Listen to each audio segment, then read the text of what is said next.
Hello दोस्तों, आप सभी कैसे हैं। मैं आशा करता हूं आप सभी लोग कुशल होंगे। तो हम आज इस वीडियो में कक्षा छठी के अध्याय इतिहास के अध्याय 2 को एक्सप्लेनेशन करने जा रहे हैं, जिस चैप्टर का नाम क्या है, आखेट खाद्य संग्राहक से भोजन उत्पादन तक। यानी कि ये जो आखेट का मतलब क्या है, आखेट का मतलब शिकारी होता है जो कि क्या करता है, मतलब कि शिकार करता है। ठीक है, आखेट मतलब क्या करना, शिकार करना। खाद्य संग्रह का मतलब भोजन का, मतलब कि शिकार करके भोजन का संग्रह करना। और भोजन तक, उत्पादन तक के बारे में हम जानेंगे कि पहले आरंभिक काल के जो मानव थे वो क्या थे, आखेटक खाद्य संग्राहक थे। यानी कि वो शिकार करके क्या करते थे, शिकार करके खाद्य को क्या करते थे, वो इकट्ठा करते थे। आप देखिए, जैसे हम तुषार, क्या है यहाँ पर एक परिचय है, तुषार। तुषार की रेल यात्रा। तुषार अपने एक रिश्तेदार की शादी में दिल्ली से चेन्नई जा रहा था। कहाँ जा रहा था, दिल्ली से चेन्नई जा रहा था। रेल में उसे खिड़की वाली सीट मिल गई। जहाज वह बाहर का नजारा देखने लगा और ना हो गया। तेज दौड़ती गाड़ी से उसने देखा कि पेड़ पौधे, घर, खेत खलियान बड़ी तेजी से पीछे की ओर छूटते चले जा रहे थे। तभी उसके चाचा जी ने कंधे पर हाथ रख कर कहा कि पता है, लोग ने मात्र 150 साल पहले रेल में यात्रा करनी शुरू की थी, अब बस तो इससे कुछ दशक बाद ही आई। तुषार सोचने लगा कि जब लोग के पास आने जाने के लिए तेज रफ्तार वाली सवारियां नहीं थी, तो क्या वे यात्रा ही नहीं करते थे? क्या वे अपनी सारी जिंदगी एक ही जगह पर बिता कर देते थे? और नहीं, ऐसी बात नहीं है। मतलब कहीं ना कहीं जो तुषार है, तुषार के चाचा ने उसे क्या कहा था रेल में, कि जो रेल है वो आज से 150 साल पहले ही स्टार्ट आरंभ हुई है और उसमें लोग बैठना आरंभ कर दिए। तो तुषार के मन में एक सवाल सा उठने लग जाता है। वो क्या होता है सवाल, कि क्या पहले के जो मानव थे, अगर वहां पर ऐसी तेज रफ्तार वाली अगर गाड़ी नहीं होती, तो क्या वो वहां पर मतलब कहीं पर घूमने जा ही नहीं सकते थे, और कहीं जाते ही नहीं थे, या फिर वो एक ही जगह पर अपनी पूरी जिंदगी व्यतीत कर देते थे। तो अब हम इस चैप्टर में देखते हैं, आरंभिक मानव आखिर वे इधर उधर क्यों घूमते थे। जो प्राचीन काल के मानव थे, या आरंभिक मानव जो थे, वो एक जगह से दूसरी जगह क्यों घूमते थे। देखो क्यों घूमते थे। हम उन लोगों के बारे में जानते हैं जो इस उपमहाद्वीप में 20 लाख साल पहले रहा करते थे। हम किसके बारे में जानते हैं, वो लोग जो हमारे इस उपमहाद्वीप में 20 लाख साल पहले रहते हैं। आज हम उन्हें आखेटक संग्राहक के नाम से जाना जाता है। मानते हैं कि भोजन का इंतजाम करने की विधि के आधार पर उन्हें इस नाम से पुकारा जाता है। आमतौर पर खाने के लिए जंगली जानवर का शिकार करते थे और मछलियां और चिड़िया पकड़ते थे, और क्या करते थे, फल मूल दाने और पौधे पत्तियां इकट्ठा किया करते थे। मतलब कि जो आरंभिक मानव है उसको हमने किस नाम से जाना, आखेटक खाद्य संग्राहक। इस नाम से हमने क्यों जाना, क्योंकि उसके काम के आधार पर, मतलब कि वो अपने भोजन का क्या करते थे, शिकार करके और क्या करते थे, अपने भोजन को संग्रह करते थे। इसलिए उनका जो नाम रखा गया वो आखेटक खाद्य संग्राहक के नाम से रखा गया। उन लोग आमतौर पर खाने के लिए क्या इकट्ठा करते थे, जैसे जंगली जानवर के शिकार करते थे, मछलियां पकड़ते थे, ये फल फल मूल दाने पौधे और पत्तियां भी इकट्ठा किया करते थे। आखेटक खाद्य संग्राहक समुदाय, ये देखो, आखेटक खाद्य संग्राहक समुदाय के लोग एक जगह से दूसरी जगह घूमते रहते थे। ऐसा करने के कई कारण थे।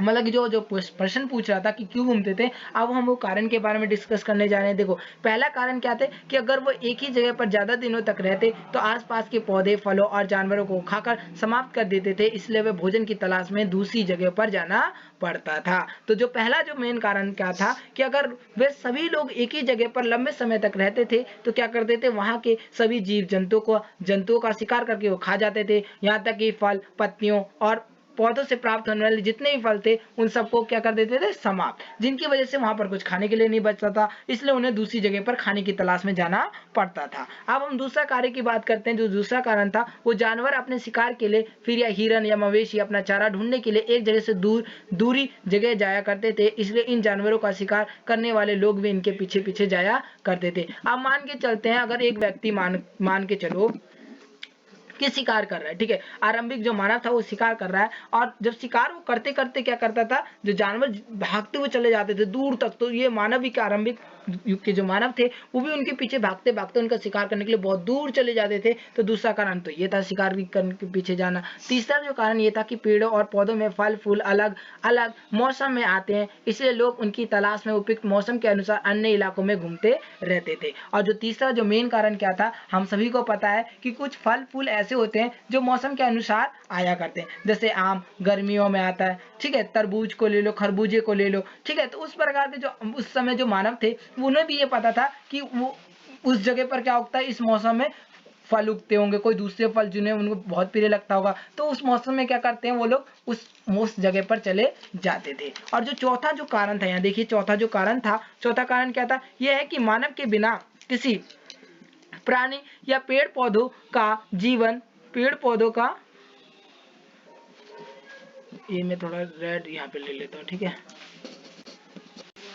जो पेड़, चौथा जो मेन कारण था, देखो ये चौथा कारण है, ठीक है, ये तीसरा कारण है, ठीक है। दो मेन कारण था कि पानी के बिना किसी भी प्राणी या पेड़ पौधे का जीवित रहना संभव नहीं होता, और पानी झीलों, झरनों तथा नदियों में ही मिलता है। यदि कई नदियों और झीलें का पानी कभी नहीं सूखता, तो कुछ झीलें और नदियों में पानी बारिश के बाद ही मिल पाता था। इसलिए ऐसी झीलों और नदियों के किनारे बसे लोग सूखे मौसम में पानी की तलाश में इधर उधर घूमते रहते थे। तो जैसा कि हम सभी लोग जानते हैं कि चौथा जो कारण था वो क्या था, पानी था। यानी कि पानी के बिना तो किसी भी प्राणी का जीवित रहना तो संभव ही नहीं होता। और ये पानी हमें कहाँ से मिलता था, देखो पानी जो मिलता था झीलों, झरनों, नदियों से मिलता था। यदि कोई सूक्त मौसम में क्या हो कि जो झील अगर सूख जाए, तो उन्हें क्या करना पड़ता था, पानी की तलाश के लिए कोई दूसरे शहर जाना पड़ता था या दूसरी जगह पर जाना पड़ता था। जो चौथा जो मेन कारण क्या था, पानी की तलाश, ठीक है। तो आरंभिक मानव के अभी हमने क्या पढ़ा कि मानव को एक जगह से दूसरी जगह विचरण क्यों करना पड़ता था, एक जगह से दूसरी जगह क्यों जाना पड़ा था, वो हमने सीखा। अब हम पढ़ते हैं क्या आरंभिक मानव के बारे में जानकारी कैसे मिलती है। यानी कि प्राचीन काल में जो रहने वाले जो लोग थे, प्राचीन काल में जो रहने वाले लोग थे, आरंभिक मानव थे, उन सब के बारे में हमें जानकारी कैसे मिलती है, तो अब वो हम देखेंगे। तो देखिए अब थोड़ा मैं नीचे करता हूँ इसको। तो पुरातात्विक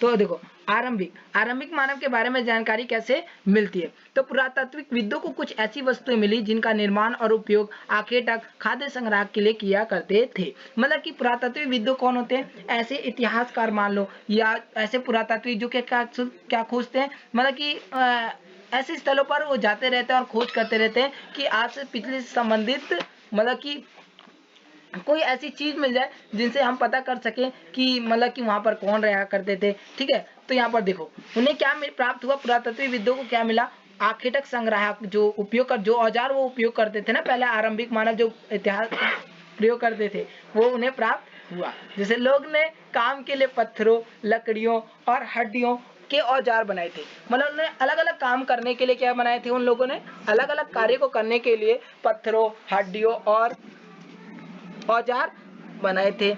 इनमें से पत्थरों के औजार आज भी बचे हैं, ठीक है। उनको मतलब कि उनको साक्ष्य मिला था, ठीक है, औजार का साक्ष्य मिला था।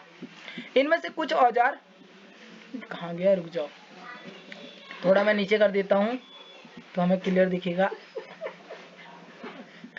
इनमें से कुछ औजार का उपयोग फल फूल काटने, हड्डियां और मांस काटने तथा पेड़ों की छाल और जानवरों की खाल उतारने के लिए किया जाता था, ठीक है। जो औजार उन्हें प्राप्त हुए थे वो इतने पेने थे, वो पत्थरों के बनाए, पत्थरों और हड्डियों के बनाए गए थे। और वो मतलब कि क्या करते थे उन औजारों से, या तो मतलब कि खेती करने के लिए उपयोग करते थे, मिट्टी को खोदने के लिए, या फिर मतलब कि चीरा लगाने के लिए, किसी जानवरों की अगर उन्होंने चीरा लगाने के लिए करते थे, ठीक है। आगे देखिए, कुछ औजार से लकड़ियां काटी जाती थी। लकड़ियों का उपयोग ईंधन के साथ साथ झोपड़ियां और औजार बनाने के लिए भी किया जाता था। आप यहाँ पर देखिए, ये देखो कुछ औजार हैं, यहाँ पर देख रहे हो आप, ये पेना सा जो देखो आगे आगे की टाइप, ये जो पत्थर का बनाया हुआ है और आगे ये नुकीला है। ये जो औजार है ये क्या करने के लिए होता था, मिट्टी खोदने के लिए। कहीं ना कहीं वो क्या करते थे, खेती करते थे। तो मिट्टी, पहले तो हल होता ही नहीं था, वो लोग क्या करते थे, अपने पत्थरों का औजार बनाया और उससे मिट्टी क्या करते थे, खोदते थे और बीज बोते थे। और ये दूसरा जो औजार देख रहे हो ये किस लिए होता था, जैसे कि मान के चलो उन्होंने किसी जानवरों का शिकार किया, शिकार करने के बाद मान लो ठंड पड़ रही है, तो उनके वो जो खाल जो होती है ना, उस खाल को सील कर, इस चीज से सीलने के बाद उसको अपने ऊपर क्या कर लेते, पहन लेते। तो कहीं ना कहीं ये क्या करते थे, सीलने का काम, कि खाल को सीलने का काम किया, मतलब वस्त्र बना सीलने का काम करते थे ये औजार, ठीक है। आगे देखो, रहने की जगह निर्धारित करना। देखो देखो लाल त्रिकोण वाले स्थान को पुरस्थल है जहां पर आखेटक संग्राहक के होने का प्रमाण मिला है। आप यहाँ पर देख रहे हो तिकोना जो चीज आपको मिल रहा है, जो तिकोना आपको दिख रहा है, यहाँ देखो लाल कलर का तिकोना दिख रहा है, यहाँ पर क्या साक्ष्य मिला है कि यहाँ पर आरंभिक काल के जो आखेटक संग्राहक जो मानव था वो यहाँ पर रहता था। और ये सारी जो जगह थी वो कहाँ थी, नदियों के किनारे थी। यहाँ देखो नर्मदा नदी देखो ये बह रही है, तप्ती नदी, नर्मदा नदी। जैसे भीमबेटका मिला था, पहला अनुमान कहाँ लगा था, भीमबेटका हो गया। यहाँ पर मतलब कि आप आरंभिक जो आर्किटेक्ट संग्राहक जो व्यक्ति है उनके साक्ष्य मिले कि वो यहाँ भीमबेटका में रहते थे, और ये मुंसगी में रहा करते थे, कुन्नुल की गुफाओं में रहा करते थे। ठीक है, तो ये सारी जगह है जहाँ पर उनके साक्ष्य प्राप्त हुए हैं कि वहाँ यहाँ पर वो अपना घर बसा कर रहा करते थे। और ये सारे जो घर थे जैसे भीमबेटका पर जो उनकी, तो वहाँ पर भी क्या था, मतलब नदियों के आसपास रहते थे ताकि उनको जल की मतलब की उपलब्धता हो जाए और खाने की मतलब की कमी ना हो, वो फिशिंग करके भी क्या कर सके, अपना जीवन निर्वाह कर सके।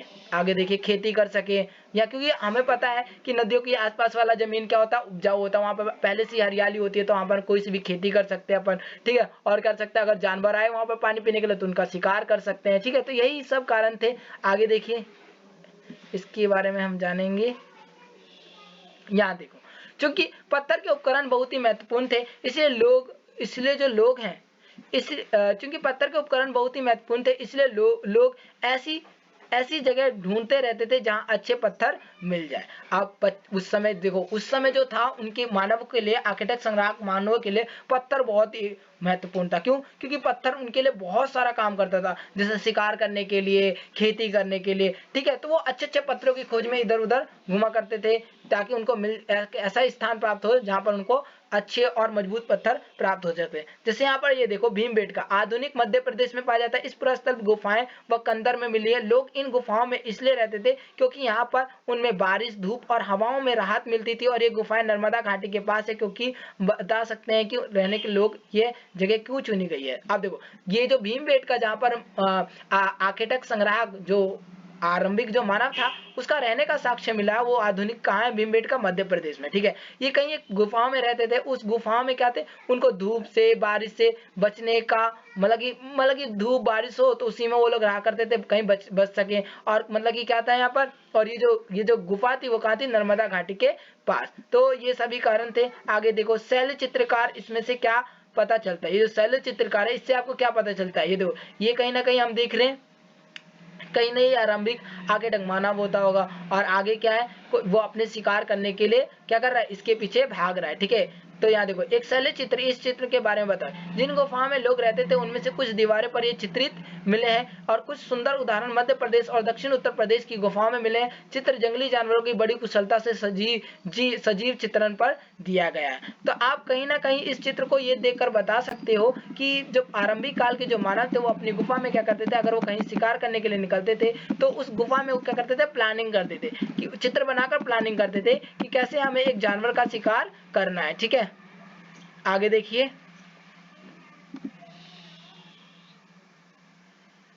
पुरास्थल क्या होता है। पुरास्थल वह स्थान होता है, देखो पुरास्थल वह स्थान है जहां औजार, बर्तन, इमारत जैसी वस्तुओं के अवशेष मिलते हैं और ऐसी वस्तुओं का निर्माण लोगों ने अपने काम के लिए किया था और बाद में उन्हें वहीं छोड़ दिए। और ये जमीन के ऊपर अंदर कभी भी समुद्र में, नदी तल या पाए जाते हैं। और पुरास्थलों के बारे में आपकी आदत है, आपको अगर आप इतिहास पढ़ रहे हो तो आपको इन जैसे शब्दों के बारे में बिल्कुल अच्छे से पता होना चाहिए। जैसे पुरास्थल क्या होता है, पुरास्थल क्या होता है, वह स्थान जहाँ पर आरंभिक काल के जो मानव होते हैं वो अपने औजार को छोड़ दिया करते थे। जैसे बर्तन हो सकता है, पुराने बर्तन हो सकते हैं, इमारत हो सकती है, कोई भी चीज वस्तुएं जो आरंभिक प्राचीन काल के जो मानव थे उनका यूज करते थे और उन्होंने वहीं पर छोड़ दिया। ठीक है, और वो जब मिलता है, ठीक है, या तो वो नदी में प्राप्त हो सकते हैं, आपको जमीन के अंदर प्राप्त हो सकते हैं, जमीन के बाहर। ठीक है, आग की खोज कैसे हुई अब हम ये देखते हैं। ठीक है, तो आग की खोज की मानचित्र 2 में कुन्नुल गुफा ढूंढो,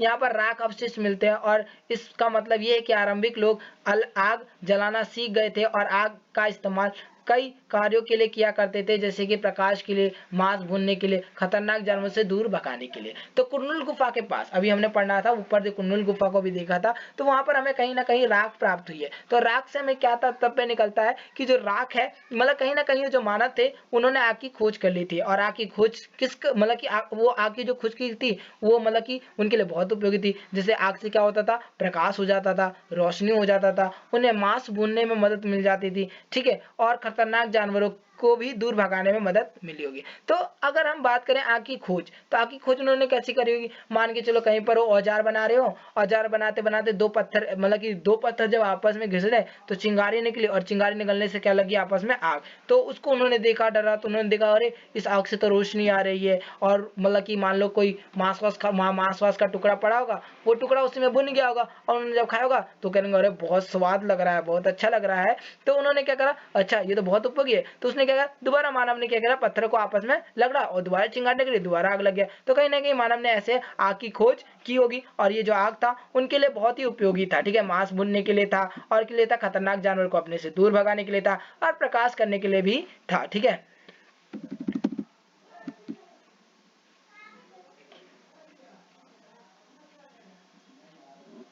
अगर हम इधर देख लेते, चलो इसको भी हम पढ़ लेते, इसके अंदर क्या लिखा हुआ है।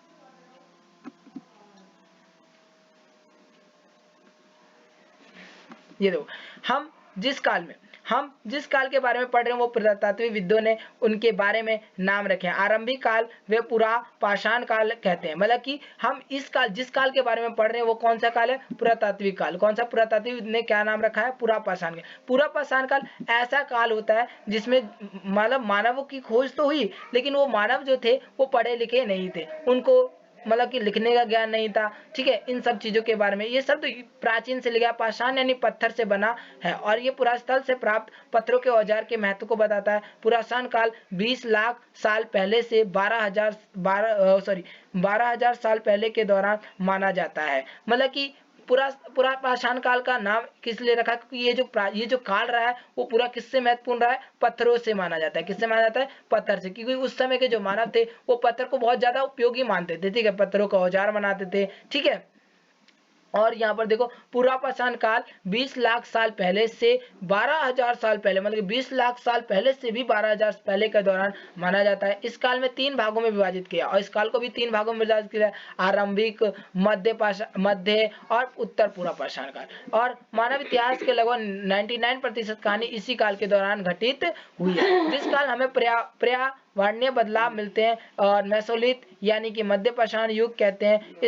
इसका समय लगभग 12,000 साल पहले लेकर 10,000 साल पहले तक माना जाता है। इस काल में पाषाण औजार आमतौर पर बहुत छोटे हो गए थे, और इन्हें माइक्रोलिथिक या लघु पाषाण काल कहा जाता है। और इसमें औजार हड्डियां या लकड़ियों के मुट्ठे के लगे हंसियां और आरी जैसे औजार मिलते थे। मतलब कि ये 12 साल से लेकर और 1,000 साल में माना गया ये मध्य पाषाण काल था। और इसमें कहीं जो औजार हो गए, पत्थरों के औजार, वो बहुत ही छोटे हो गए थे, और यहाँ पर जो हड्डियों के औजार उन्होंने बनाना आरंभ कर दिया था, हड्डियों और लकड़ियों के औजार बनाना उन्होंने आरंभ कर दिया था। अगले युग की शुरुआत करें तो 10,000 साल पहले से होती है नव पाषाण युग कहा जाता है। इसे क्या कहा जाता है? नव पाषाण युग। नवपाषाण युग, नवपाषाण का मतलब होता है कि हमने कुछ स्थानों का नाम दिया है, अगले अध्याय में अनेक नाम मिलेंगे, अवसरम, पुरापाषाण। और देखो, नवपाषाण काल जब मानव जो थे, मानव आधुनिकरण, मतलब कि उनमें इतना दिमाग आया था, उन्होंने अपनी मतलब कि खेती करना सीख गए थे इस काल में, ठीक है, खेती करना सीख गए थे, अपना घर, जानवरों को पालना सीख गए थे, और जहाँ पर वो खेती करते थे वहां पर उन्होंने अपना घर बनाना भी सीख लिया था, और अब वो कम एक जगह से दूसरी जगह जाया करते थे। नवपाषाण की बात करते हैं। अब बदलती जलवायु के बारे में हम लोग बात करते हैं। लगभग 1200 साल पहले दुनिया की जलवायु बड़े बदलाव आए। 12 साल में जो दुनिया की जो जलवायु था वो बड़े बदलाव आए, गर्मी बढ़ने लगी, इसके फलस्वरूप कई क्षेत्रों में घास वाले मैदान बनने लगा, और हिरन, बारहसिंगा, भेड़, बकरियां और गाय जैसे उन जानवरों की संख्या भी बढ़ी जो कि घास खाकर जिंदा रह सकते थे। मतलब कि आज से 12,000 साल पहले दुनिया की जो जलवायु थी उनमें बहुत बड़ी बदलाव आई, ठीक है। धीरे धीरे घास के मैदान उत्पन्न होने लगे, ठीक है, उगने लगे, बारहसिंगा, भेड़, बकरियां और जानवरों की संख्या बढ़ने लगी। जो लोग इन जानवरों को शिकार करते थे वे भी इनके पीछे आए और इनके खाने पीने की आदत और प्रजनन के समय की जानकारी हासिल करने लगे, और हो सकता है कि तब लोग इन जानवरों को पकड़कर अपनी जरूरतों के अनुसार पालने की बात सोचने लगे, और साथ ही एक काल में मछली भी भोजन का महत्वपूर्ण स्रोत बन गई। मतलब कि अब धीरे धीरे जो जानवरों की थी वो संख्या बढ़ती जा रही थी। जो लोग इनका शिकार करते थे वो लोग क्या करने लगे, इनके बारे में जानने लगे कि भाई वो क्या खाते हैं, क्या पीते हैं और उनका प्रजनन काल क्या होता है, ठीक है, किस काल में वो क्या करते हैं, बच्चे भी देते हैं। तो कहीं ना कहीं उन्होंने ये सीख लिया, फिर उन्होंने इन सब चीजों को पालना उन्होंने आरंभ कर दिया। आप देखो आगे देखते हैं, खेती, थोड़ा ऊपर, खेती और पशुपालन की शुरुआत, ठीक है। इसी मतलब कि कैसे खेती और पशुपालन की शुरुआत हुई। इसी दौरान उपमहाद्वीप के विभिन्न विभिन्न इलाकों में गेहूं, जौ और धान जैसे अनाज की प्रकृति के रूप में उगने लग गए थे। शायद महिलाएं, पुरुष और बच्चों ने इन अनाजों को भोजन के लिए बटोरना शुरू कर दिया होगा और साथ ही वह ये भी सीखने लगे होंगे कि ये अनाज कहाँ उगते थे, कब पककर तैयार होते थे, और ऐसा करते करते लोगों ने इन अनाजों को खुद पैदा करना सीख लिया और इस प्रकार धीरे धीरे वो कृषक बन गए। मतलब कि इस दौरान जो मतलब कि भिन्न भिन्न जो इलाके थे वहाँ गेहूं, जो धान जैसे अनाज प्राकृतिक के रूप में उगने लग गए। मतलब कि अपने आप प्राकृतिक के रूप में क्या करते, वो उगने लग रहे थे। तो लोगों ने क्या करा, उनके बच्चों ने उनको इकट्ठा किया और उनको जब उन्होंने खाया तो उनको बहुत अच्छा लगा। अच्छा लगने के बाद उन्होंने सीखा कि ये क्या है, ये तो बीज है और ये क्या करता है, पौधों से निकलता है। उन्होंने सीखा कि किस मौसम में उगता है और कहाँ पर उगता है, और उन्होंने धीरे धीरे इन कृषि करना सीखा और उन्होंने कृषि के बारे में जानकारी हासिल कर ली। इसी तरह लोगों ने अपने घरों के आसपास चारा रखकर जानवरों को आकर्षित कर उन्हें पालतू बनाया, और सबसे पहले जिस जंगली जानवरों को पालतू बनाया गया था वह था कुत्ता। अब धीरे धीरे जो मानव है उन्होंने चारा रखना आरंभ कर दिया और पशुओं को भी पालना आरंभ कर दिया। सबसे पहले जो सबसे पहले जो जानवर था, आरंभ जो जानवर था, किसको पाला था उन्होंने, कुत्ते को पाला था, ठीक है, ठीक है, कुत्तों को पाला था। सबसे पहले जिस जंगली जानवर को पालतू बनाया गया था वो कौन था, कुत्ता था। कौन था वो, कुत्ता था। जंगली पूर्वज धीरे धीरे लोग भेड़, बकरी,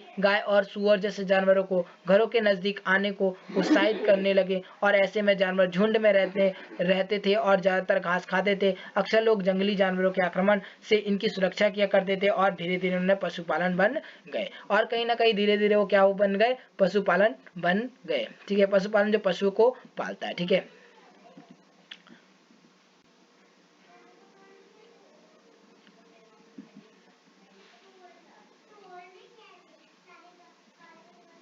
अब ये देखिए, घरेलूकरण की प्रक्रिया, लोग द्वारा पौधे उगने उगाने और जानवरों की देखभाल करने की घरेलूकरण की प्रक्रिया का नाम दिया गया। और अपनाए गए ये पौधों का जानवर अक्सर जंगली पौधे तथा जानवरों से भिन्न होते थे, और इसकी वजह से ही इस प्रक्रिया के तहत अपनाए गए पौधों या जानवरों का लोग चयन करते थे। उदाहरण के तौर पर उन्हीं पौधों का तथा जानवरों का चयन करते थे जिनके बीमार होने की संभावना कम हो, और यही नहीं, लोग उन्हीं पौधों को चुनते थे जिनसे बड़े दाने वाले अनाज पैदा होते थे, और साथ ही उनके मजबूत डंठल अनाज के पके पके दानों को पके दाने को, ये थोड़ा मैं नीचे करता हूँ, बीमार की संभावना कम हो, पौधों को चुनते थे जिनसे बड़े दानों का अनाज पैदा हो, साथ ही जिनकी मजबूत डंठल अनाज के पके दानों के भार को संभाल सके, और ऐसे में पौधों के बीच संभाल रखा जाता ताकि फिर उसे उगाने के लिए उनके गुने सुरक्षित रह सके। और उन्हीं जानवरों को आगे प्रजनन के लिए चुना जाता था जो आमतौर पर अहिंसक होते थे। इसलिए हम देखते हैं कि पाले जाने वाले जानवर तथा कृषि के लिए अपनाए गए पौधे जंगली जानवरों तथा पौधे से धीरे धीरे भिन्न हो गए, और मिसाल तौर पर जंगली जानवरों की तुलना में पालतू जानवरों के दांत और सींग छोटे होते थे। मतलब कि लोगों ने कैसा चुनाव किया, जैसे लोग ऐसे जानवरों को चुनाव किया जो कि अहिंसक होते थे। अहिंसक मतलब कि मान के चलो जो कि अहिंसक होते थे। अहिंसक कौन, जो कि हिंसा नहीं करते थे, किसी को चोट नहीं पहुंचाते थे, और लोग ऐसे मतलब पौधों को उगाना आरंभ कर दिया जिसमें अनाज बड़े बड़े मोटे दाने होते थे और जिनके डंठल क्या होते थे, मोटे, ठीक है, ताकि वो ज्यादा दिन तक क्या रख सके, सुरक्षित रह सके, ठीक है। इन दांतों को देखने से कौन सी जंगली सुअर का और कौन सा पालतू सुअर का लगता है। ये प्रक्रिया पूरी दुनिया में धीरे धीरे चलती रही, करीब 12,000 साल पहले शुरू हुई। वास्तव में आज हम जो भोजन करते हैं वो इसी प्रकार वजह कृषि के लिए अपनाई गई सबसे प्राचीन फसलों में गेहूं तथा जौ थी। यानी कि जो सबसे पहले जो मानव ने खेती की थी वो किसकी खेती की थी, गेहूं और जौ की, ठीक है। उसी सबसे पालतू बनाया गया जानवर को कुत्ते के बाद भेड़, बकरी आते गए। मतलब कि अगर हम बात करें सबसे पहले कौन से जानवर को पालतू बनाया गया था, कुत्ते को, और सबसे पहले जो मानव था उसने किसकी फसल उगाई थी, गेहूं और जौ की फसल उगाई थी। अब एक नवीन जीवन शैली के बारे में जानते हैं। तुम किसी पौधे के बीज को बोकर देखो, तुम पाओगे कि इसे विकसित होने में कुछ वक्त लगता है और इसमें कुछ दिन, महीने या फिर साल लग जाते हैं। इसलिए जब लोग पौधे उगाने लगे तो उनकी देखभाल के लिए उन्हें एक जगह ही लंबे समय तक रहना पड़ा और बीज बोने से लेकर फसलों के पकने तक पौधों की सिंचाई करना और खरपतवार हटाने और जानवरों और चिड़ियाओं से उनकी सुरक्षा करने जैसे बहुत से काम शामिल थे। कटाई के बाद अनाज का उपयोग बहुत ही संभाल कर करना पड़ता था और अनाज को भोजन और बीज दोनों ही रूपों में बचा कर रखना आवश्यक था। इसलिए लोगों को इसके भंडारण की बात सोचनी पड़ी और बहुत से इलाके में। देखो, अब नवीन जीवन शैली में अगर हम बात करते हैं तो जब लोगों ने पौधे उगाना, पौधे को विकसित करना शुरू कर दिया तो उन्हें ये चिंता सता रही थी कि भाई जब वो पौधे को विकसित कर रहे हैं तो उनको वहीं पर रहकर क्या कर रहना पड़ेगा, देखभाल करना पड़ेगा, पौधों को सिंचाई करनी पड़ेगी और जब पौधा पक जाएगा उनको चिड़ियाओं से बचाना है, कीड़े मकोड़े से बचाना है, खरपतवार से बचाना है और जब वो मतलब कि पौधा पक जाएगा तो पौधे को अच्छे काटना है, काटने के बाद उसको अच्छे से संभाल कर रखना है और ना कहीं उसको क्या करना पड़ेगा, हमें भंडारण करने की जरूरत पड़ेगी। तो बहुत से इलाकों में देखो, बहुत से इलाकों में लोग ने मिट्टी के बड़े बड़े बर्तन बनाए, टोकरियां बुनी और फिर जमीन में गड्ढे खोदे। और क्या तुम्हें लगता है कि शिकारी या भोजन संग्रह करने वाले बर्तन बनाते और उनका प्रयोग करते होंगे? अपने जवाब में उत्तर दीजिए। जानवर चलते फिरते खाद्य भंडार थे। क्या थे? जो जानवर थे वो चलते फिरते क्या थे? खाद्य भंडार।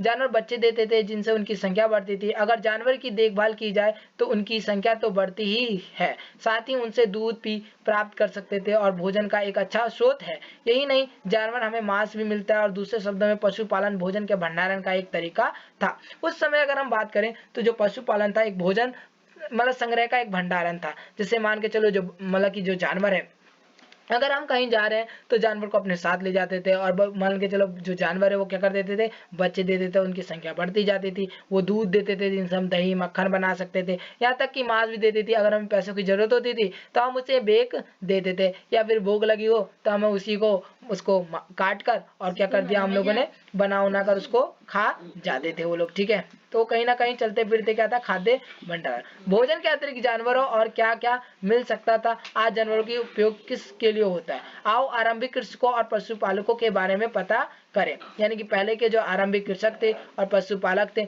उनके बारे में जानते हैं। तो मानचित्र 2 और पृष्ठ 12 में देखो कि तुम्हें कई नीले वर्ग दिख रहे होंगे। पता है इनमें प्रत्येक बिंदु उस जगह को दर्शाता है जहां पुरातत्वविदों को शुरुआती कृषक और पशुपालकों के होने का साक्ष्य मिलते हैं। पूरे उपमहाद्वीप में पाए जाने वाले सबसे महत्वपूर्ण पश्चिमोत्तर क्षेत्र आधुनिक कश्मीर और पूर्वी तथा दक्षिण भारत में पाए गए थे। अगर हम बात करते हैं तो सबसे ज्यादा कहाँ पर पाए गए थे ये जो कृषक जो थे, सबसे कश्मीर के आसपास वाला, आधुनिक कश्मीर के आसपास का इलाका पश्चिमोत्तर क्षेत्र में, ठीक है, उपमहाद्वीप में, ठीक है, और दक्षिण पूर्वी है, बोलना पूर्वी तथा दक्षिण भारत में पाए गए थे। वास्तव में निर्दिष्ट स्थान कृषक और पशुपालकों की बस्ती थी और नहीं, इसे जांचने की वैज्ञानिक खुदाई से मिले पौधे और पशुओं की हड्डियों के नमूनों का अध्ययन करते हैं।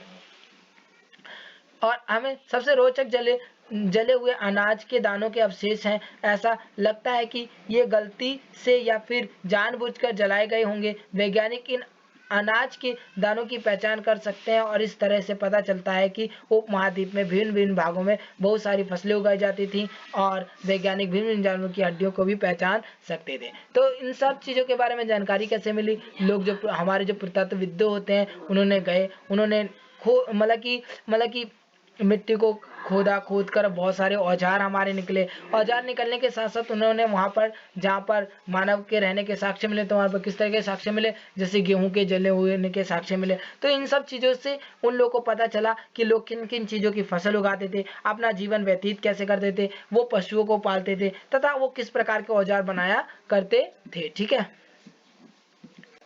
आगे देखिए स्थायी जीवन की ओर। स्थायी जीवन मतलब कि एक ही जगह रहकर जीवन जीना, उसे हम स्थायी जीवन कहते हैं। पुरातत्वविद कुछ पुरास्थलों पर झोपड़ियां और घरों के निशान मिले। पुरातत्वविदों को कुछ पुरास्थलों पर मतलब कि ऐसे स्थान जहां पर क्या मिले, पुरास्थलों, मैंने पहले बताया था क्या, ऐसा स्थान जहाँ पर हमें पुराने क्या मिले हो, साक्ष्य प्राप्त हो, जैसे बर्तन हो सकते हैं, कुछ भी हो सकता है, झोपड़ी भी हो सकता है। तो ऐसे पुरातत्वविदों को क्या मिला, वहाँ पर झोपड़ियाँ मिली। क्या मिली? झोपड़ियाँ मिली। ठीक है, झोपड़ियाँ, घरों का निशान मिला, जैसे कि बुर्ज होम। ठीक है, बुर्ज होम की बात करते हैं, वर्तमान में कश्मीर में है। ये लोग गड्ढे के नीचे घर बनाते थे जिन्हें गर्तवास कहा जाता था, और इनके उतरने के लिए सीढ़ियां होती थी, और ये ठंड के मौसम में सुरक्षा मिलती होगी पुरातत्वविद को झोपड़ियों के अंदर और बाहर दोनों ही स्थानों पर आग जलाने की जगह मिली है। मतलब कि एक उन्होंने क्या बोला, बुर्ज होम की बात करी है। बुर्ज होम क्या था, लोग गड्ढे के अंदर भी क्या बनाते थे, घर बनाते थे ताकि उन्हें ठंड जैसे मौसम में उन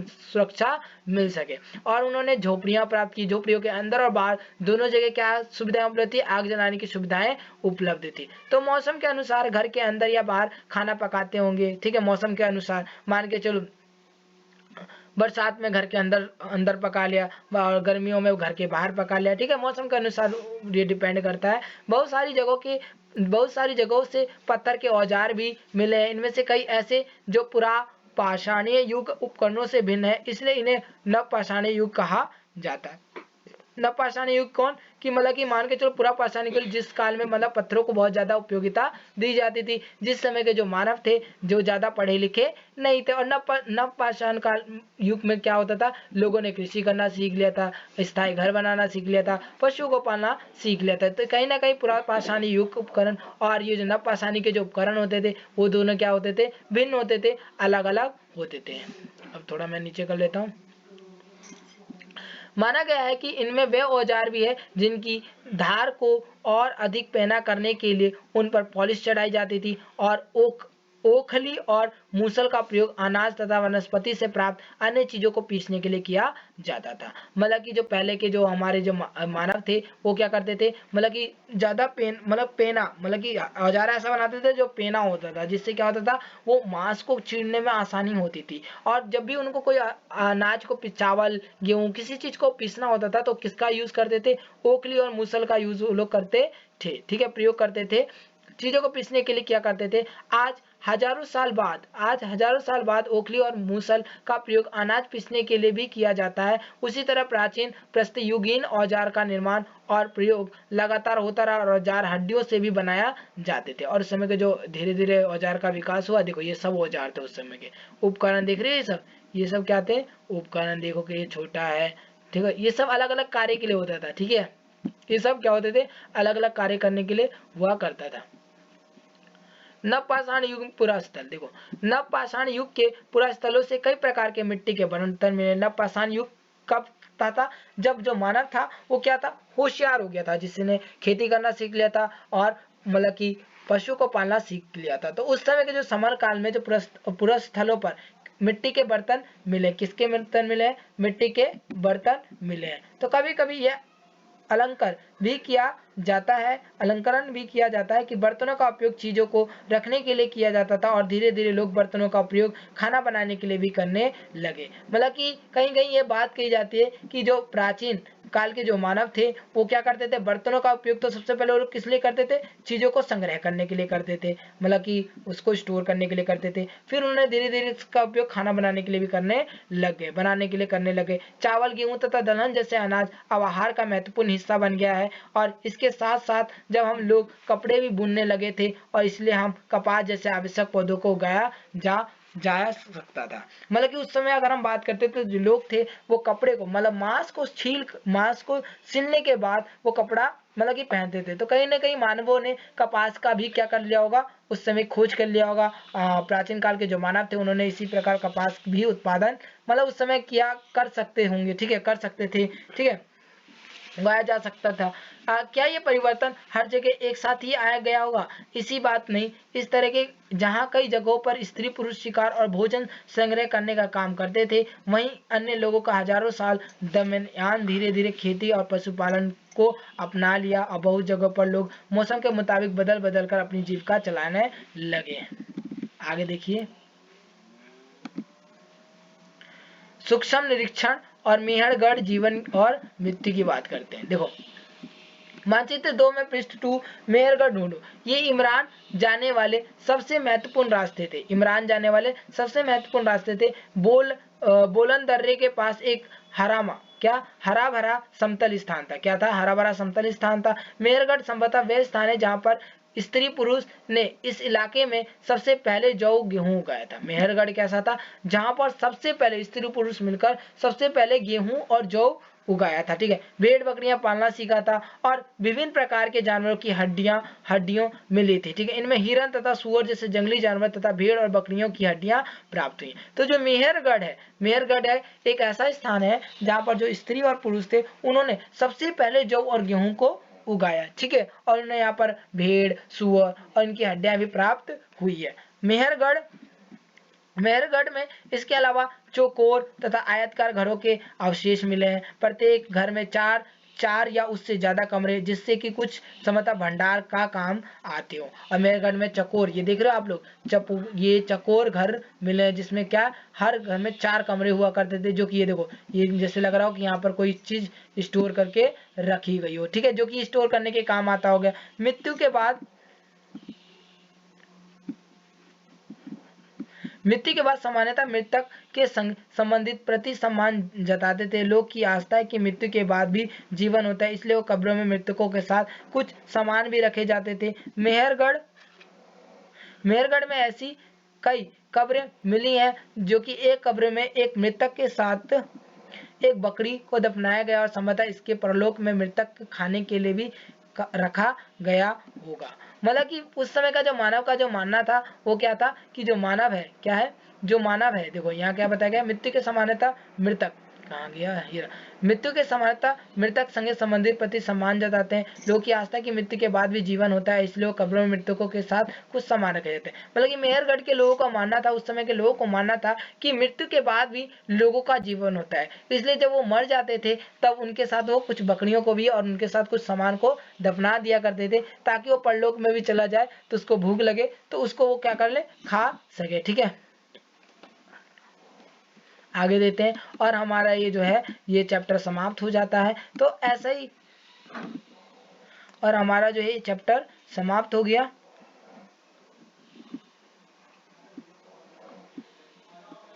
तो यहाँ कुछ हमारे देखो कुछ हमारे इंपॉर्टेंट देखो पॉइंट उपयोगी शब्द हैं, ये जो कि इनके बारे में मैं बहुत जानकारी होनी चाहिए। आखेटक खाद्य संग्रह, ये जो मैंने पहले बताया था, आखेटक खाद्य संग्रह का मतलब होता है मतलब कि शिकार करके भोजन का संग्रह करना। पूरा स्थल मतलब होता है ऐसा स्थान जहाँ पर क्या पाया जाता है, पुराने मिट्टी बर्तन अवशेष पाई गई। उद्योग स्थल आपको पता ही है, जहाँ से उद्योग हुआ करता होगा। ठीक है, जहाँ पर फैक्ट्रियां स्थापित, जहाँ पर विकास डेवलपमेंट, आवासीय स्थल जहाँ पर लोगों का रहने का आवास था, घर था। पूरा पाषाण काल, ऐसा काल जिसमें जो लोग थे ना तो पढ़े लिखे थे और ना ही वो लिखना पढ़ना चाहते थे। वहां पर सबसे ज्यादा वो लोग क्या करते थे, औजार मतलब कि पत्थरों से बना औजार का सबसे ज्यादा महत्व दिया करते थे। मध्य पाषाण काल की बात करते हैं जिसमें लोगों को थोड़ा थोड़ा पढ़ना है, लेकिन इसमें भी वो मतलब कि मान के चलो कि पढ़ना है लेकिन वो लिखना नहीं जानते थे। ठीक है, अब आगे हम देखते हैं लघु पाषाण काल। क्या है लघु पाषाण काल, देखिए तो लघु पाषाण काल किधर गया ये रहा। अब कृषक जो कि खेती करा करते थे, पशुपालक कौन होते थे, जो पशुओं को पालते थे। नव पाषाण युग क्या था, नव पाषाण युग ऐसा युग जिसमें जो मानव था वो कृषि करना सीख गया था, लिखना पढ़ना जान चुका था। ठीक है, पशुओं को पालना सीख गया था। कब्र मतलब जानती हो, जिसमें मरने के बाद क्या कर दिया जाता था, लोगों को दफना दिया जाता था और उनके साथ उनकी मतलब कि उनकी मनपसंदा चीज डाल दी जाती थी। तो अब हमारा ये जो चैप्टर है वो पूरी तरीके से समाप्त हो जाता है। तो अगर आपको हमारी वीडियो अच्छी लगी हो तो कृपया हमारे चैनल को लाइक एंड सब्सक्राइब जरूर कीजिए। धन्यवाद।